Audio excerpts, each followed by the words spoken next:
मिला, ये फैसले का वक्त है, वहाँ कदम मिला,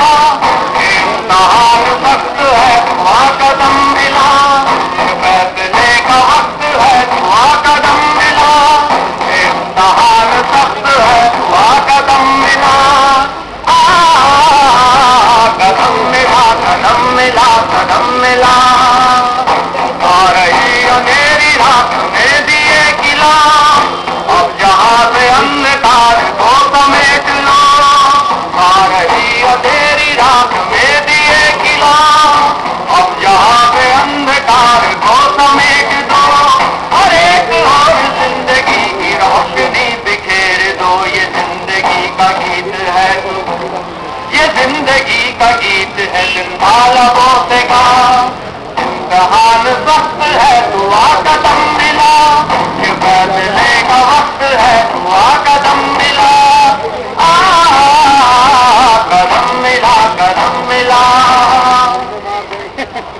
इनकलाब जिंदाबाद, जिंदाबाद जिंदाबाद, इनकलाब जिंदाबाद, साथियों, सुबह से लगातार वक्ता मंच पे आ रहे हैं, आप लोग बहुत धैर्य से उनकी बातें सुबह से सुनते रहे हैं, और जाहिर सी बात है कि सुबह से लगातार सभा में शिरकत करते हुए, बातों को सुनते हुए कई घंटे बीत जाने के बाद बहुत स्वाभाविक सी बात है कि थोड़ी सी जिसको कहा जाता है कि एक सुस्ती सी जैसे आने लगती है, लेकिन मुझे लगता है कि यह तो एक तात्कालिक बात है, हर सभा में ऐसी चीजें होती हैं, लेकिन जो भी साथी लोग मौजूद है जिनकी पीठें मंच की तरफ है, मैं उन साथियों से गुजारिश करना चाहूंगा कि कम से कम अपना चेहरा, अपना मुंह वो कम से कम मंच की ओर करें, और मैं कोई बहुत लंबा चौड़ा यहाँ पर भाषण नहीं देने के लिए आया हूं, बल्कि कुछ सवालात हैं, लगातार वक्ताओं को यहाँ मन से सुनते हुए दिलो दिमाग में कई चीजें उठी हैं, कई सवालात भी उठे हैं, तो जाहिरा तौर पे इस मंच के जरिए मारुति के सभी साथियों के साथ, और सिर्फ मारुति नहीं बल्कि यहाँ पर समर्थन में आए अन्य फैक्ट्रियों के मजदूर साथियों ने भी जो बातें कही, उन बातों को भी सुनते समझते हुए कुछ चीजों को मैं आप लोगों के साथ साझा करना चाहूंगा। दोस्तों, एक बात बहुत जाहिर सी है और जो बहुत साफ तौर पर हर एक को दिखाई दे रही है कि मारुति के मजदूर किसी भी तरीके से हिम्मत हारने के लिए या अपने संघर्ष को छोड़ने के लिए कतई भी तैयार नहीं है, और यह संदेश बहुत स्पष्ट तौर पर पूरे समाज में गया है, और समाज के हर एक तबके ने, अलग अलग राजनीतिक दलों ने इस चीज को समझ लिया है, और जरूरत इस बात की है कि इस संदेश को और मजबूती के साथ पूरे समाज के अंदर फैलाया जाए,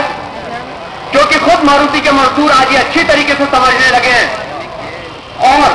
पूरे आंदोलन के अंदर ये एक बहुत महत्वपूर्ण मुकाम है, एक गोल है, जबकि मारुति के संघर्षरत मजदूरों ने इस सच्चाई को समझ लिया है और उस पर अमल करने की तरफ वो पहली मंजिल, अपनी पहली सीढ़ी पर वो अपना पहला कदम भी रख चुके हैं कि इलाकाई उभार की तरफ पूरे के पूरे सिर्फ गुड़गांव नहीं बल्कि गुड़गांव के साथ साथ पूरा मानेसर, भारूहेड़ा, बावल, नोएडा, ग्रेटर नोएडा तक के मजदूरों से आज वो अपने संपर्क साधने की कोशिश कर रहे हैं, और उन सारे के सारे मजदूरों को अपने इस संघर्ष में साझीदार बनाना चाहते हैं, क्योंकि आज एक बात बिल्कुल स्पष्ट है कि हम लोगों के ये संघर्ष कोई अकेला अकेला अलग थलग चलने वाले संघर्ष नहीं है, बल्कि ये सभी मजदूरों के संघर्ष का प्रतिनिधित्व करता है, और इस रूप में इस पूरे के पूरे औद्योगिक इलाके के, जो कि एनसीआर का दिल्ली से लेकर के और उसके आसपास के जितने भी नए जो बस्तियां और औद्योगिक इलाके, शहर विकसित हो रहे हैं बहुत तेजी के साथ, ये उन लाखों लाख मजदूरों का पूरा एक संघर्ष है, और इसी रूप में मारुति के मजदूर अब इस पूरे संघर्ष को देखने लगे हैं। ये एक बहुत महत्वपूर्ण मुकाम आया है इस पूरे के पूरे आंदोलन में। लेकिन आज भी एक सवाल जो कि अनुत्तरित है, यह कहा जाए कि अभी भी हम लोग बैल को सींग से पकड़ने के बजाय कहीं उसके पीछे खड़े हैं। पूरा का पूरा आंदोलन, एक बात बहुत स्पष्ट तौर पर सभी मजदूरों को समझ में आ रही है कि केवल मारुति का आंदोलन नहीं रह गया है, यह केवल हरियाणा सरकार की बात नहीं रह गई है। यहाँ पर तमाम वक्ता आए उन वक्ताओं तक की बातों में यह बात आई कि किस तरीके से सरकार इसके बारे में सोच रही है, प्लानिंग कमीशन में क्या बात होती है, संसद में क्या बात होती है। आप लोग स्वयं कई बार श्रम मंत्री से, मुख्यमंत्री से मिलने के लिए गए, वहां पर आप लोगों का अपना एक अनुभव रहा कि मामला केवल मारुति का नहीं है, मामला केवल गुड़गांव का नहीं रह गया है, मामला केवल हुड्डा सरकार का नहीं रह गया है, बल्कि पूंजीपतियों की पूरी सरकार यानी कि उसकी मैनेजिंग कमेटी, चाहे वह राज्य के स्तर पर काम करती हो, चाहे वह केंद्र के स्तर पर काम करती हो, आज किस तरीके से मजदूरों के दमन और उत्पीड़न पर एकदम आमादा है। इसीलिए केवल मारुति के मजदूर नहीं, केवल एक छोटे से औद्योगिक इलाके के मजदूर नहीं, बल्कि पूरे के पूरे एनसीआर के मजदूरों के इलाकाई उभार की तरफ बढ़ना आज के समय की मांग है। और अगर हम मारुति के मजदूर समय की इस मांग को पूरा करते हैं तो कोई ताकत नहीं है जो कि इस आंदोलन को इसके नतीजों पर पहुंचने से रोक सके। यह बात एकदम स्पष्ट है साथियों। लेकिन इसी के साथ साथ 2-3 नुक्ते और हैं जिसकी तरफ मुझे लगता है कि हम लोगों को ध्यान देना चाहिए। वो हम लोगों के आंदोलन की आगे की कार्यनीति और आगे हमें क्या करना है, इस सवाल से जुड़े हुए मुद्दे हैं, इस सवाल से जुड़े हुए नुक्ते हैं कि आगे क्या किया जाए। क्योंकि यहां पर बैठा हुआ हर मारुति के मजदूर के दिमाग में यह एक सवाल है कि आगे क्या करना है, आगे का रास्ता क्या है। आगे के रास्ते में कुछ बातें हुई हैं, जैसे कि कुछ बातें हुई कि अभी एक देशव्यापी हड़ताल संगठित की जा रही है, ये कल परसों में होने जा रहा है। लेकिन इसी के साथ साथ यहां पर ट्रेड यूनियन के प्रतिनिधि मौजूद थे, संभवतः वे साथी लोग यहां से उठ करके अभी चले गए हैं, वो यहां पे होते तो और पुख्ता तौर पर इस बात को रखा जाता। यह भी हो सकता है साथियों कि यदि एफडीआई के मुद्दे पर पार्टियों के सांसद, वो चाहे भाजपा के हों, चाहे सीपीआई के, सीपीएम के हों, चाहे वो किसी पार्टी के हों, अगर वो एफडीआई के मुद्दे पर संसद की कार्रवाई को रोक सकते हैं और उसको एक देशव्यापी मुद्दा बना सकते हैं, तो ऐसा क्यों नहीं हो सकता कि अलग अलग ट्रेड यूनियनों के जो प्रतिनिधि यहां पर आए, उनके सांसद जो यहां से कुछ कदम दूर संसद में बैठते हैं, वह मारुति और केवल मारुति ही नहीं बल्कि पूरे औद्योगिक मजदूरों की मांगों को लेकर के संसद की कार्रवाई को ठप क्यों नहीं कर सकते हैं, यह एक सवाल है। लेकिन इसका जवाब तो ये मंच दे सकता है, मजदूर दे सकते हैं, हम लोग सारे के सारे लोग मिल करके दे सकते हैं। लेकिन यह एक प्रस्ताव है कि संसद को ठप किया जा सकता है। दूसरा एक बहुत कारगर प्रस्ताव कि अलग अलग ट्रेड यूनियन के नेता लगातार समर्थन दे रहे हैं, जो कि बहुत सकारात्मक बात है, बहुत अच्छी बात है। लेकिन मुझे लगता है कि हम इसमें एक कदम आगे बढ़ने का समय आ चुका है। उन ट्रेड यूनियन के प्रतिनिधियों को, उस नेतृत्व को अब यह चाहिए कि वे जहां जहां भी, जिन जिन कारखानों में भी अपनी यूनियनें चला रहे हैं, वहां पर वो सीधे सीधे इस मुद्दे को लेकर के जाएं और मजदूरों के सामने ये प्रस्ताव रखें कि वे सिर्फ मारुति के मजदूरों की बात नहीं बनती, बल्कि इस मुद्दे को लेकर के पूरे के पूरे इंडस्ट्रियल एरिया के अंदर एक हड़ताल कॉल करें, एक हड़ताल का आह्वान करें। यह एक दूसरा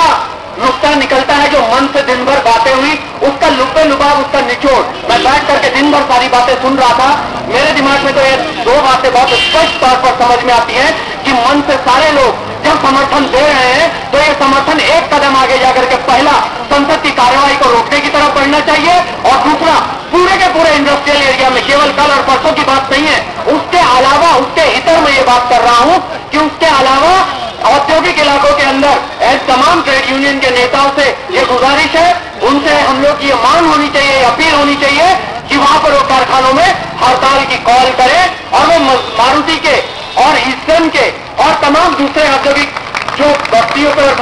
फैक्ट्रीज के जो वर्कर्स की जो समस्याएं, मजदूरों की जो समस्याएं हैं, उसके समर्थन में भारी पैमाने पर मुद्दा केंद्रित हड़ताल करें।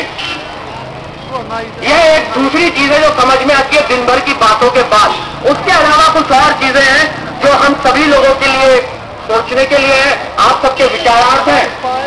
साथियों, इस पूरे आंदोलन में 2 चीजें ऐसी हैं जो हम लोगों को निश्चित तौर पर विजय की तरफ बढ़ाएंगी। विभिन्न मजदूर दस्ता को यह लगता है कि पहले उसमें से जो ताकत, पहला जो हम लोग का हथियार बनता है वह है एक सूझबूझ वाला राजनीतिक नेतृत्व